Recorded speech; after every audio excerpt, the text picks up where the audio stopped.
next album review we have Hidden Gems by the Bluestones. It is 10 songs, 39 minutes long, and it's pure, clean, wholesome alternative rock. This is a very, very solid alt rock album. I enjoyed it.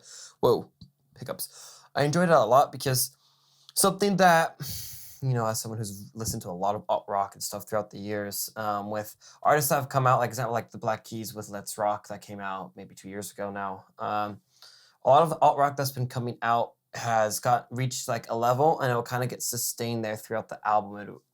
Going back to that like out of 10 scale of like your roller coasterness of an album, it would get to like a 6 or 7, and it would stay there the entire time. The thing with Bluestones is they changed a lot throughout this whole album, which is great for a genre that is still struggling in my eyes. It's slowly getting back on its feet. We had a couple great albums last year and a couple other good works earlier this year that are getting up. Lights On starts off like perfectly at that like 7 level of a great alt rock song, like just getting out to it. Then Shaking Off the Rust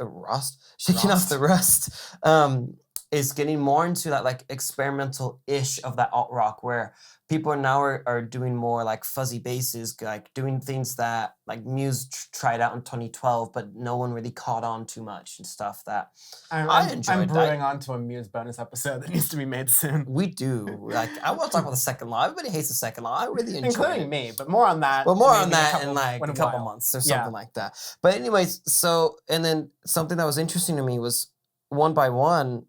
Then after Shake Off the Rust, One by One is completely different. It's like it stops, it slows down, then it gets into percussion, and it gets more into like that indie alt rock scene. So 3 very different songs to kind of start off an album, which is fresh in my eyes because you get more of that modern rock sound, which I've been wanting to hear more and more for. And this is something I said in the Say the Music Industry episode that we released last week. That is, alt rock can exist. It's getting out more and more, but you have to change it up. And if people start changing it up and stuff and doing different things and using all the tools that are at their disposal, you can make a good album. And One by One is a great track for that because it breaks up that album.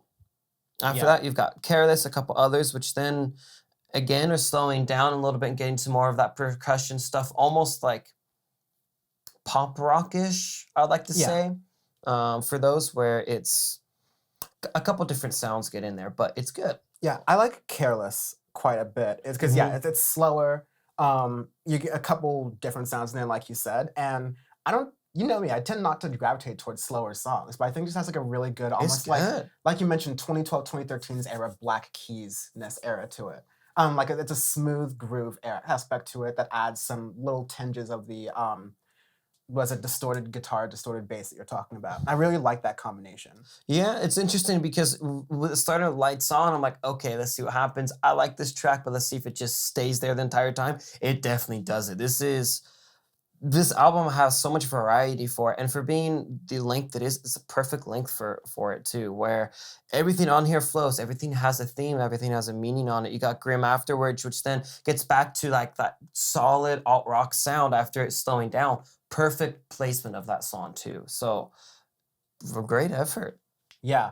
I do have a little bit of criticism with this album, is that like within the 40 minutes, I do feel like within the slight push of 2012 to 2013 alternative rock, I do feel like my appetite has been wet too much by the indie world. Like I've seen so much creativity just blown up out there that this like coming back to it just feels a little bit like I'm going back to it. Like there's some bangers on here. Don't get me wrong. Like LA Afterlife, great track. I'm actually like, I need a moratorium on songs made about Los Angeles. Please stop. Yes. The influences are getting out of the city. You've got Haim, you've got The Weeknd. If you have this one, you have so many artists saying LA this and that. I'm like, please. Perhaps Kanye's last good opinion was no more parties in LA. Just get the hell out of my city. No more influencers. Get off my freeways. No more influencers. No, there's a whole thing about influencers like moving and everything. And damn it, please move. Please keep moving. Yeah. But it's like fine enough. I like that Spirit again takes things down to a really light thing. I really like the Bluestones' like slower songs. It's a really interesting thing. And even their rockier songs like LA Afterlife, it slows down towards like the middle of the track and everything picks back up. So it's not just, that was my issue with the Black Keys with Let's Rock. It was just that for 40 minutes plus of just staying here instead of going down, up and around and changing out your rhythm, changing out your each track having its own independent thought and whatnot. So it's a very, very good alt rock album. I'm quite impressed with this. Yeah. It's really good. I think Make This Easy and Oceans ends really nicely. Yes, Oceans is a very good ending. Yeah, 5-minute long, like really nice track. Yes. So, coming from like Kings of Leon, which a lot of people didn't like Kings of Leon's album. I don't know why, but a lot of people had problems with it, which they're high or some shit. Who knows? Maybe not the good kind of high. Yeah. But well, let's not disparage high like that. But anyways, this year we've had 2 very solid alt rock albums already, which is good for the genre. That's a genre that's been hurting a lot for a while now. But overall, fantastic album for from the Bluestones. Yeah, I think this is their second album, and it's a really solid one out of that. Yeah, the previous one was Black Holes in 2018, which got a decent amount of acclaim from there. Yes. But if you like alt rock and stuff, especially that mid-early 2010 sound or so, you'll really enjoy this because it modernizes that, which not too many people have. Incubus did that last year with their Trust Fall Side B album or EP, and so slowly getting back, which is great. Yeah. Middle school me is very happy about this time in music because alternative and indie are very exploratory. They're changing different things. They're sounding a little different things. It's like I don't know how long these genres are going to last more broadly. Indie have a little bit more help and longevity more than like rock and alternative, but like this is a great hurrah moment that's happening right now. Yes, a revival. Yeah. Well, let's be optimistic and call it a revival. Yes. Arbitrary Scale this week, as y'all know we're doing, Disgrace Alt-Right Shock Jocks. And it's very interesting on here because it's easier to sign these people to albums you don't like. But I'll go with this one to something that's just like, like an old favorite that comes back, like surfaces up again.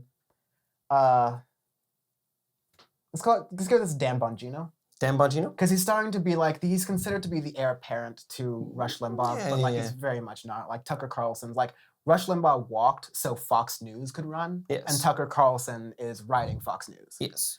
He's the king right now. Sweet Swanson money. Yes. Tucker, McNear, Swanson, Carlson. Yes. Baby. From the Frozen Food Fortune. Look it up. Yes. Married into it too, so he's not even a pureblood. Mm-hmm. So like, damn muggle. How are you? Do you rate this similarly? I was gonna give us a good old Bill O'Reilly, but I think Dan Bongino and Bill O'Reilly's are pretty solid. Lufa's in the chat. Fuck. Anyways. Anywho's.